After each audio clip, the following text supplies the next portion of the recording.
Hi everyone, I'm Les Stroud. I'm the producer, director, and host of Surviving Disasters. It's been my honor and my privilege to be able to put together this information for you in this film. Now, right from the start, my goal was simply to edify you in some very general concepts around surviving a natural event. And notice I called it a natural event because it's not a disaster unless we're not prepared for it. So I hope you've been able to glean some information that will help you to prepare for, survive, and recover from a natural event before it becomes a disaster. Now keep in mind the fact that this is not a comprehensive list of everything you need to know. You need to do your research for that. I simply wanted to put brackets around the possibilities of what you can know to be prepared, or to survive, or to recover. For example, I stayed away from political unrest. That's a whole other level of disaster survival, and not something that I have the time to get into right here and now. This could be a week-long course, and maybe it should be. But for now, I wanted to bring you into a headspace that helped you to understand how you can feel empowered, how you can move forward, and not be afraid of these events when they come upon you. All right, I've got a few more tips and bits of knowledge to pass your way right now, just me to you. I'm just going to be talking to you right here. In fact, this is the studio where I did most of the editing, along with my other editor, Chris Franchetto, to work on the Surviving Disaster special. So I spent a lot of time here in the last year and a half working on the film. And how ironic that I was doing it during a worldwide global pandemic, a disaster of another sort altogether. But we managed to get it done. We managed to present it to you here now. And then I thought, well, let's add in a bit more that we could not actually put in the film. And that's what this is about right here. So without further ado, let me get into some helpful tips and knowledge right now. Now we can start quite simply with a home survival kit and what you should have in that home survival kit. You saw in the film how you can put these kits together. It can be many containers, many of them watertight, some of them water resistant. Try to stay away from the cardboard box scenario. Much better to have them in some kind of plastic or metal container that will, at the very least, resist a lot of water. For example, if you're dealing with flooding. So let's start with the kit list.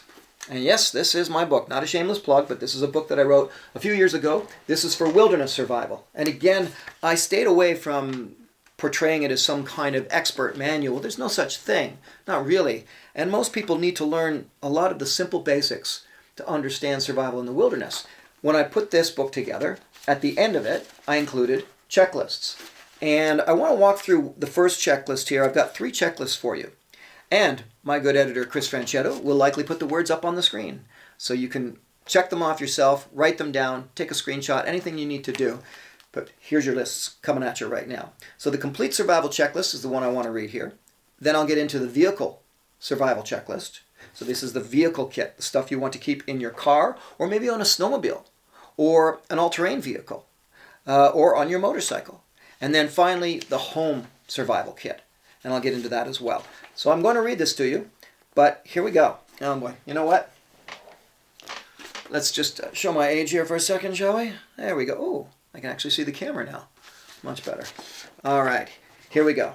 In your complete survival kit list, remember that I put this kit together primarily for people who are adventuring in the wilderness. So that's what these items were laid out for. But they absolutely dovetail into a kit you may want to have at home.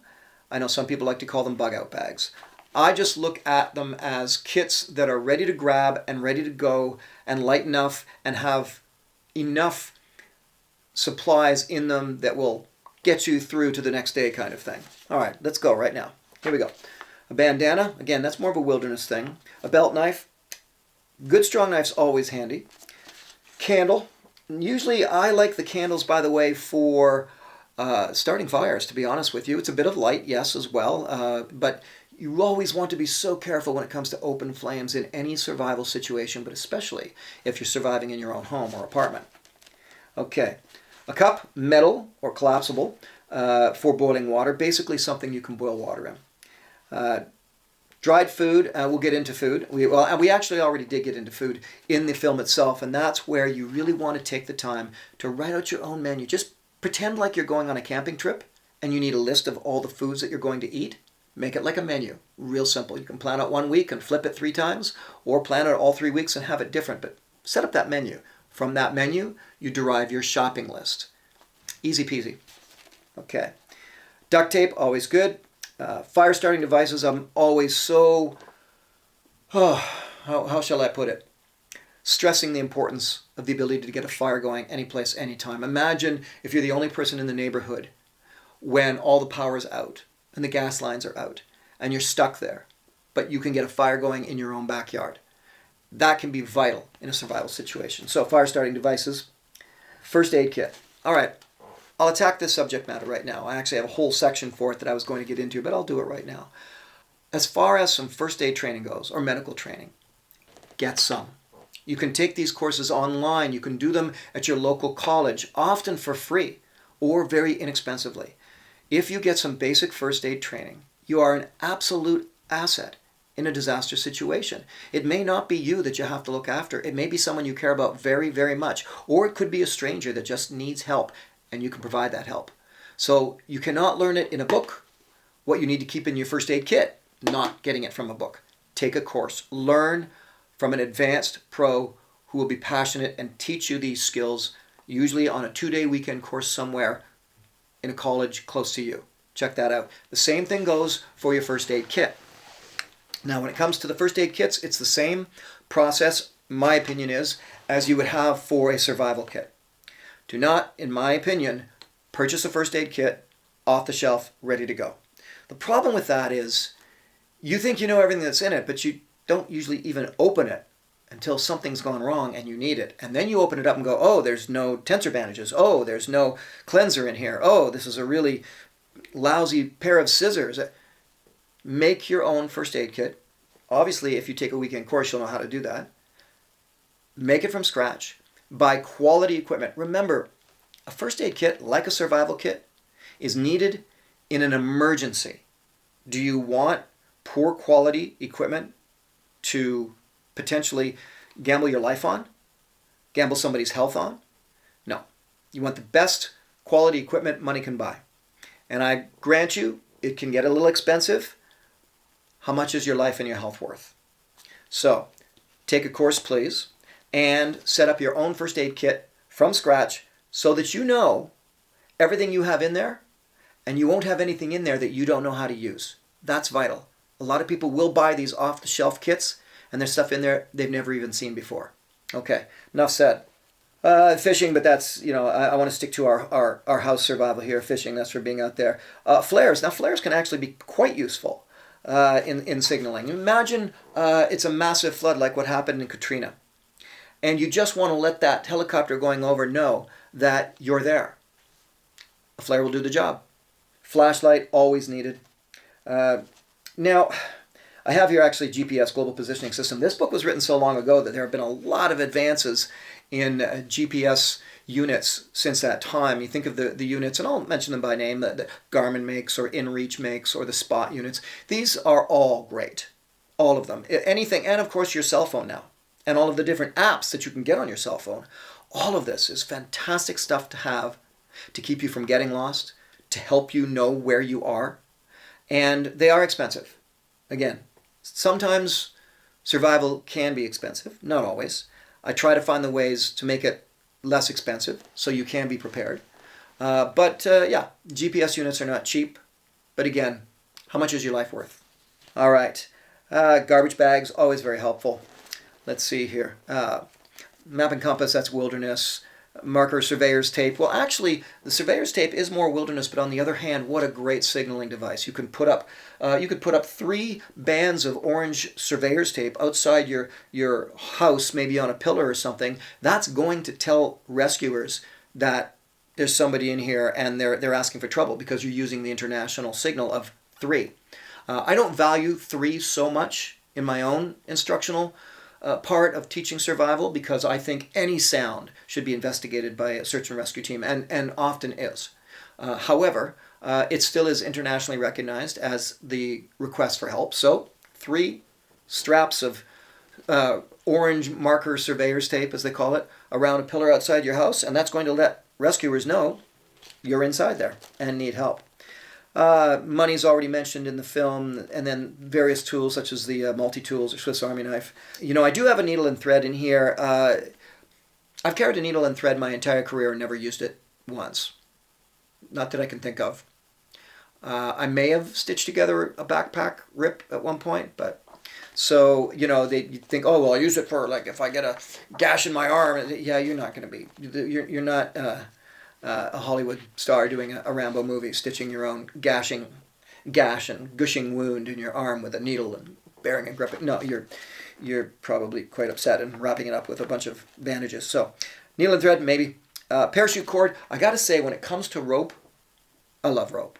And a parachute cord, absolutely. I think it's for its pound for pound, its size, it's just such strong rope. I use it to tie down canoes on the tops of roofs. And is that safe? Absolutely. It's very strong. If you know your knots and you know how to tie things, very, very helpful. I actually prefer it over strapping, to be honest with you. So parachute cord. And we're almost coming to the end of our complete survival kit. Then we're going to go on to the other two. We've got some generic things such as pencil and notebook. Very helpful, pencil and notebook. Maybe if you're looking after somebody in first aid and you want to make note of what's going on with their vital signs. Or leaving a note for somebody saying, we left here at this time, we're going to go that way. We're looking for help. We're out of water. We have an injury, whatever. Either way, pencil and notebook, very helpful. More food, protein bars, safety pins, first aid type stuff. Folding saw. Well, I'll get into that more when I get into the home survival kit. I'll come back to that one. Snare wire, I'll be honest with you, I have actually now, I no longer advise a snare wire in a survival kit. Ooh, and every survival instructor just went, no, you got to have snare wire. Yeah, really? How many of us know how to snare anything or will really need to? So now I'm speaking more about wilderness survival, but I just think that it's very helpful. The wire itself is very helpful if you're going to use it for constructing a shelter. So let's call it wire, pliable wire that you can use for shelter construction. But snaring, you're not going to go out and snare your game and bring home the meat. That's not going to happen without a lot of training. Solar or space blanket to keep you warm, but again, for home survival, the assumption here is you have lots of blankets. The water purification, I'll get into that in a minute. Actually, we'll hold that up for a second. A whistle. And a whistle is just really important because your voice cannot be heard over a lot of other noise. You try yelling across a river to your friend and see if they can hear you. Whistles can often cut through. Strangely, though, if you're in a wilderness situation, this just happened a few days ago. I was on a search and rescue mission. We found a 70-year-old man, 19 days lost in the wilderness, and myself with my teammates of 4 other people, we, after a long day of hiking, came upon this man and found him and enacted the rescue, got him helicoptered out. It was really something incredible. But on the way, we were whistling and yelling out into the valley. We noticed the whistles. The sound may have cut very well, but there was no echo. It didn't seem to last. The shouts echoed way down the valley. So what works when, I don't know, but a whistle's very handy. And lastly, I've got Ziploc bags, the large Ziploc bags. Multiple uses. So that's your complete survival kit list. And hopefully my editor Chris has been putting the text up there right in front of me or off to the side. I don't know what he's going to do. He's an excellent editor, but he'll come up with some way so that you can look at that right now. And if you were to pause it right now, you could take a screenshot of that, put all those notes down.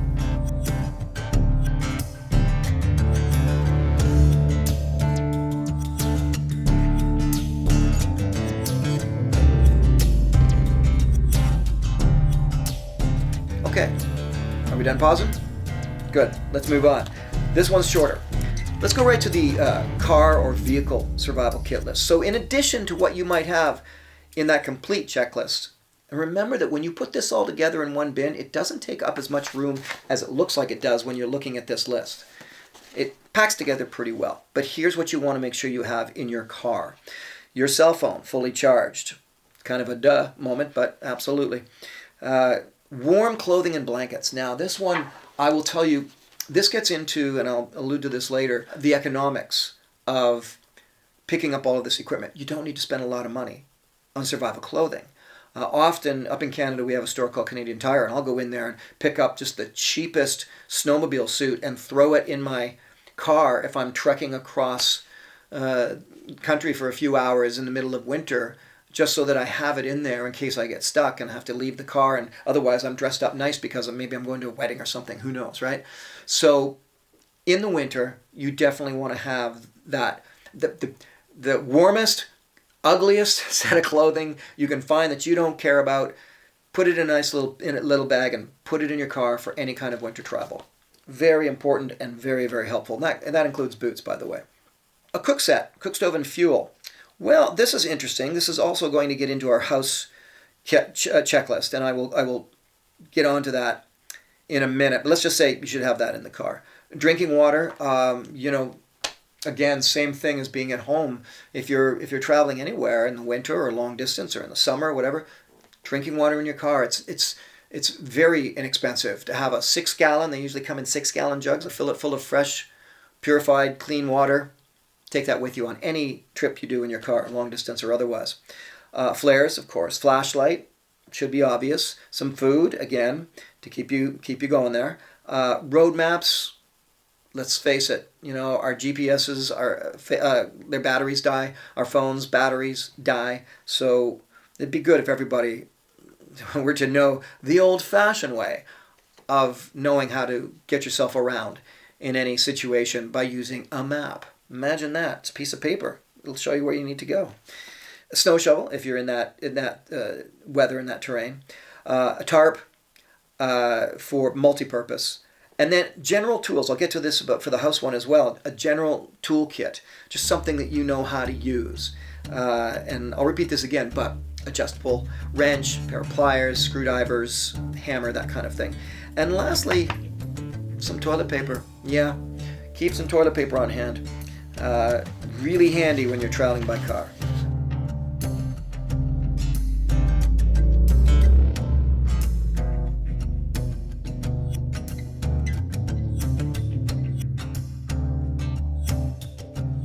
You get all that? Okay, good. All right, coming up next year. Here we come now to our home survival kit checklist. And this is more apropos for the film that you've just seen. And remember, keep in mind, I'm reading straight from my own book here. Remember to keep in mind the size of your house, and that'll determine the kind of kit you have, where you put it. Maybe you're in a big house and you've got a garage or lots of room. Maybe you're in a bachelor apartment. I used to live in a bachelor apartment. There wasn't much room there, but I could have kept one basic plastic bin of supplies, had there been some kind of disaster in Toronto where I lived at the time. Make it something that fits in your house, but please do it. It will help a lot. So let's look at these items here. It starts right off with my own list. It starts right off with axe or saw,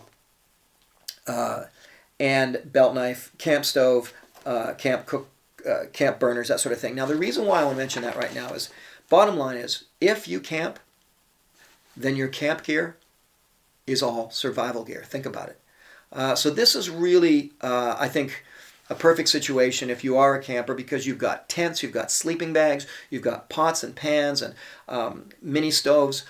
Just make sure you have gas on hand as well. So I keep a lot of extra tins of the small canisters of gas that run my cook stoves for camping.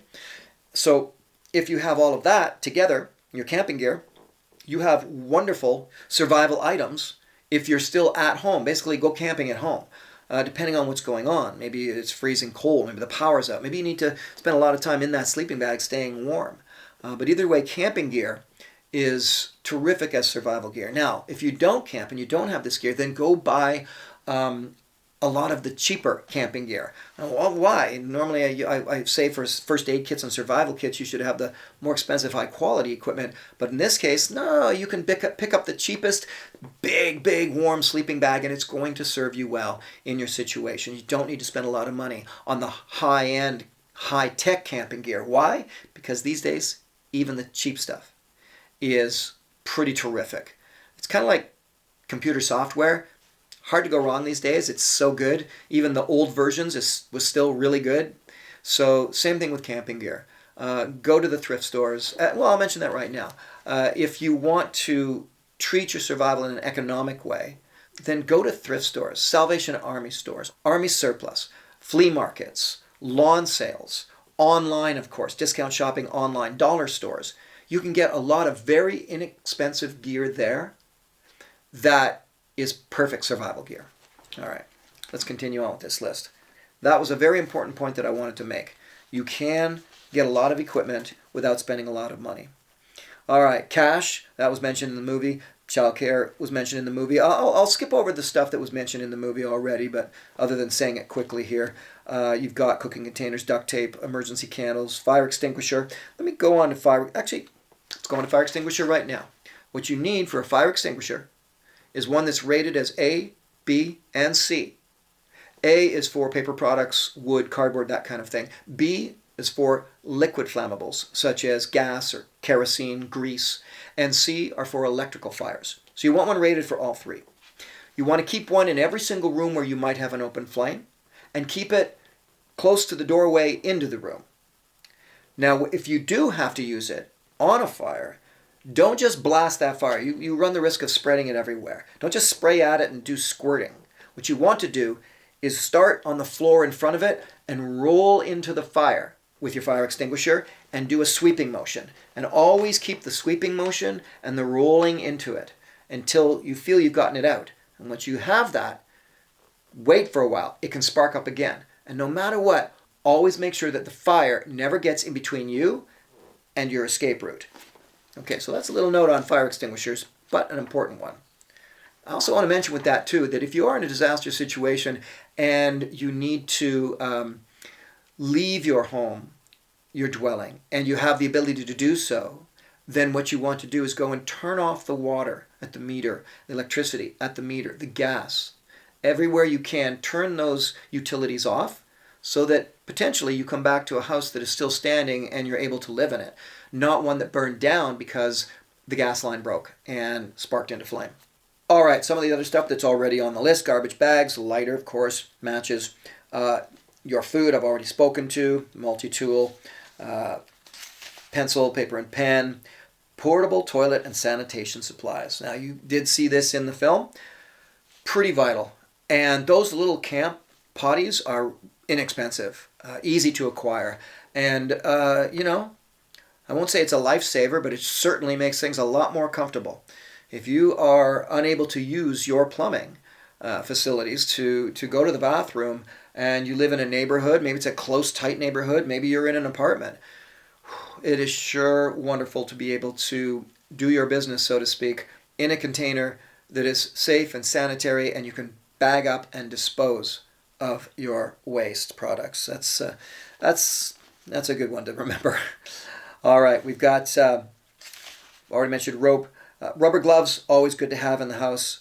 Okay, as I said, sleeping bags, get them cheap and have them in your house or your apartment. I know you've got blankets and all the rest of it, but have some survival sleeping bags. Just big, ugly, cheap ones. Better put these down so I can read this. Mention the hand crank radio. Thermal blankets, always good to have. The tissue packs and wet wipes, just for great, sanitation. Let's say you can't take a bath. You might end up doing what's called a sponge bath. And those sponges might be nothing more than just little wet wipes.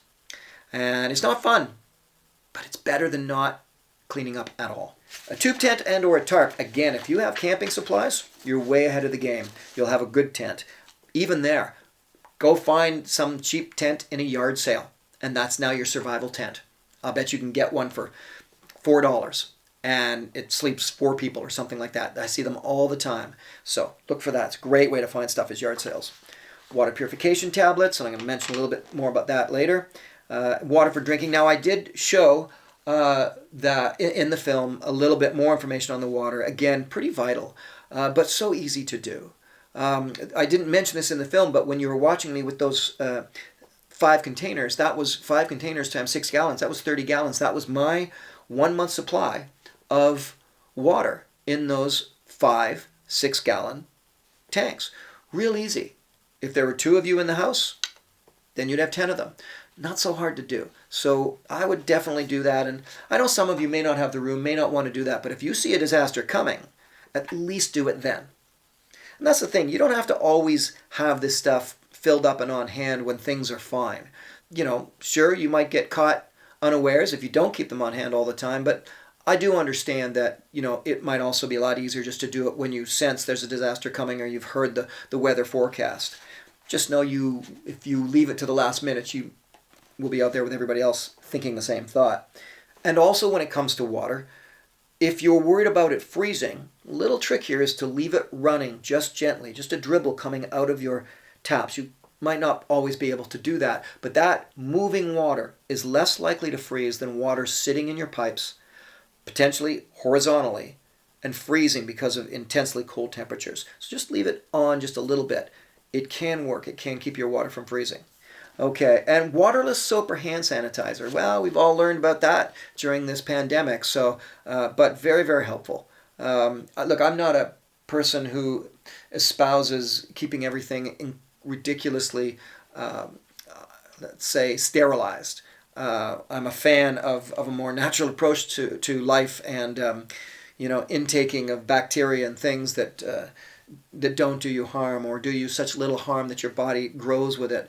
On the other hand, if the situation calls for it, then sanitation is vital, and soapless sanitation and waterless sanitation is incredibly helpful. The other useful, I have this, it actually says right on there, other useful items. And that list, almost at the end here, guys. Emergency plans, contact lists, and a meeting place information. And often platforms like Facebook will have roll call pages you can go on. I know that Hurricane, I think it was Irma or Maria, there was a Hurricane Irma roll call on Facebook, and you can go in and say, hey, everybody, just letting you know, my name's Les Stroud and I'm safe and I'm well. I survived the storm, so did my house. Just cleaning up the mess now. Just putting that message out there can put a lot of people's anxieties to rest and put their minds at ease. Extra eyewear, glasses. I've got fishing or hunting equipment, but again, that's more wilderness.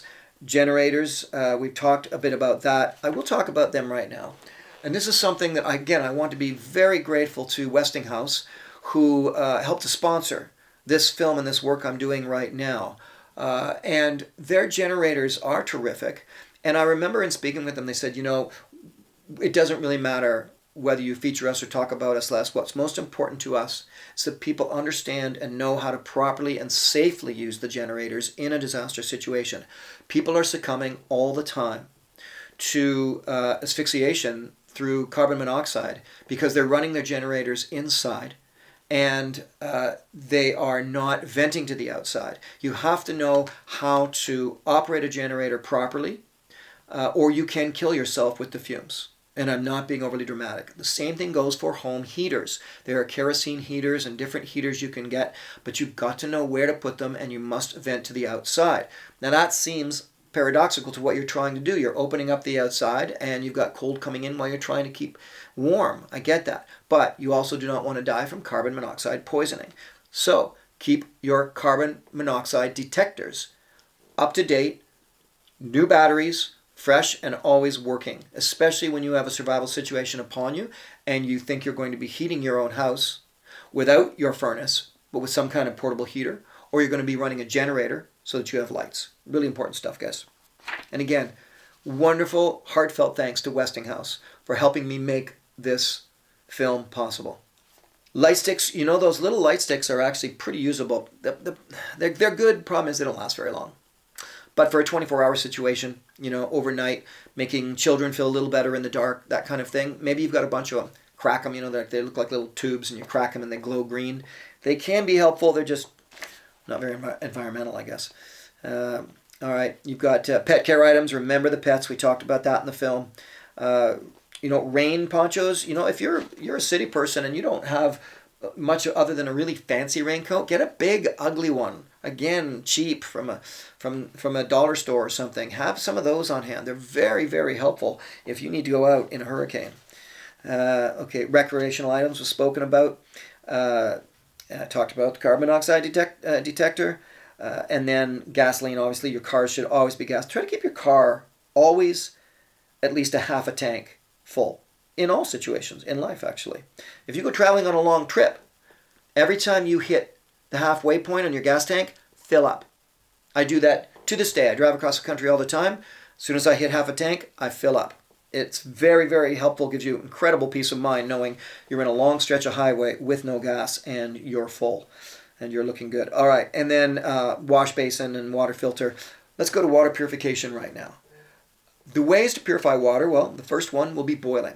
It's the most reliable, to be honest with you, but you can't always do that. Then you may have to turn to using bleach or iodine. Now, before you jump to thinking, oh, I can just add some bleach or iodine, you really need to know how to do this. They are toxic chemicals, and they can kill you if you do not use them properly. So you need to go online, research, ask a professional to know exactly how to purify your water if you're going to utilize bleach or iodine. Otherwise, you risk killing yourself with a toxic chemical. And lastly is filtering. Filtering is, tricky unless you have a proper filter. I'll tell you the truth, my favorite kind of filter is going to the outdoor stores and buying the most expensive one with the largest water volume pass through. Don't get those ones that give you a trickle. You really want to go with the largest volume and yet the most powerful filter. Those are terrific. Otherwise, you're using coffee filters and things like that, and that's not fun if you've been stuck in a flood and all of your water's tainted. So having those 30 gallons in storage can make a very big difference if you find yourself with a water supply that's horribly tainted.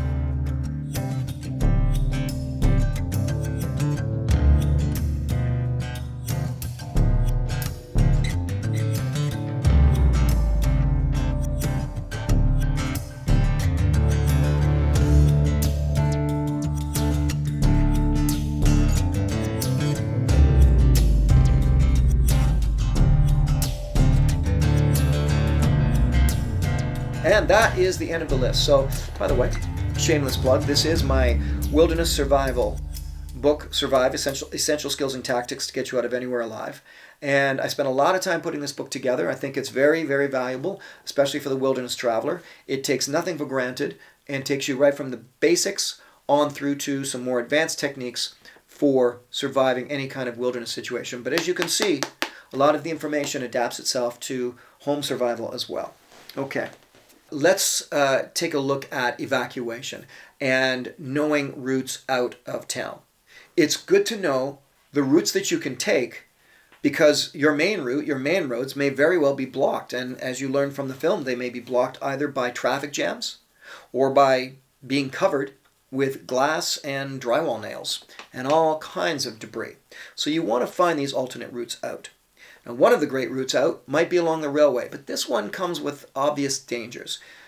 If trains are still using those tracks, you run the risk of being hit by a train. That said, train tracks may lead you directly out of town. You have to be extremely careful as you utilize train tracks, but they also often give you ways right over top of obstacles such as swamps or creeks, rivers, lakes, that kind of thing.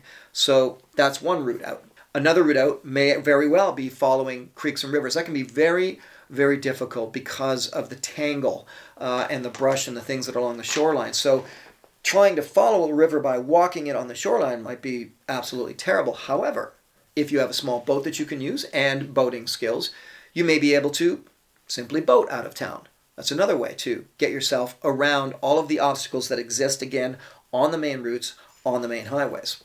Power lines is another way out, similar to train tracks, with one great exception.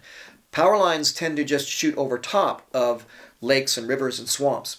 So you're not going to be able to get across or use that power line if indeed it is not simply going through the woods and it's just a nice clear-cut pathway.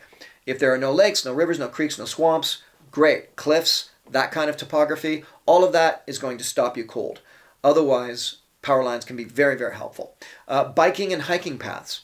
Know your biking routes and your hiking routes. Often, most cities have these. And again, they may represent a very easy way to get out of town if you cannot use the main roadway. And lastly, know what hotels and motels are on the outskirts of town. Research that ahead of time. And remember, everybody else is going to be looking for that same safety room that you are. So a disaster is on its way. Maybe you want to pre-book. Maybe you want to get set up in an area that you're pretty sure is going to be missed by said disaster. Hard to know when it's an earthquake or something like that, but very helpful if it's a hurricane. By the way, another point I want to make, and I should have added this into when you take your first aid course, which I know you're all going to do now, but also look up your local CERT, Community Emergency Response Team.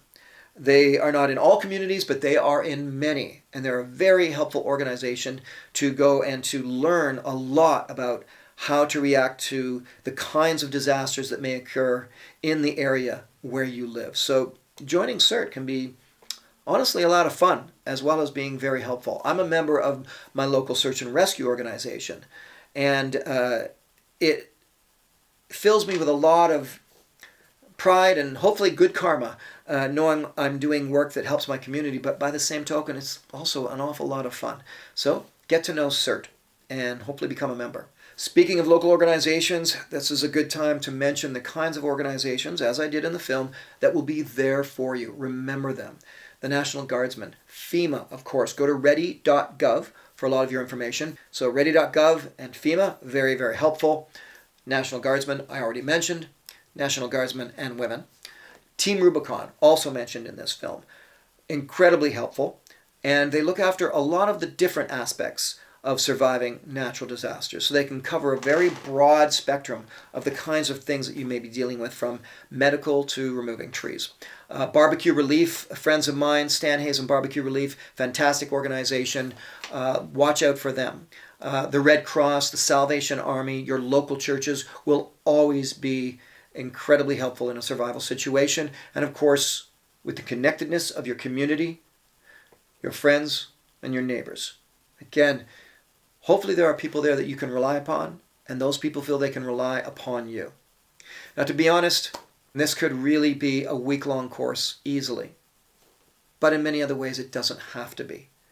Take solace that you're watching this film, that you're putting some of this information together in your own mind, you're manifesting it down perhaps on paper and in plans, and you're actually acting upon it and getting yourself prepared for the next natural event that may occur in your life, or that you may find yourself simply stuck in. Now, I ended the film where I gave you an option to be prepared or not be. I will end this talk that I've just had with you now with a little less cynicism and say that I hope and I trust, for the sake of the people around you that you know, that you don't know, for the sake of your family, for the sake of your friends, for your pets, all of your relations, and of course for the sake of yourself, that you will now take some time to prepare for the next natural event. Stay safe and be prepared. I'm Les Stroud. Thank you.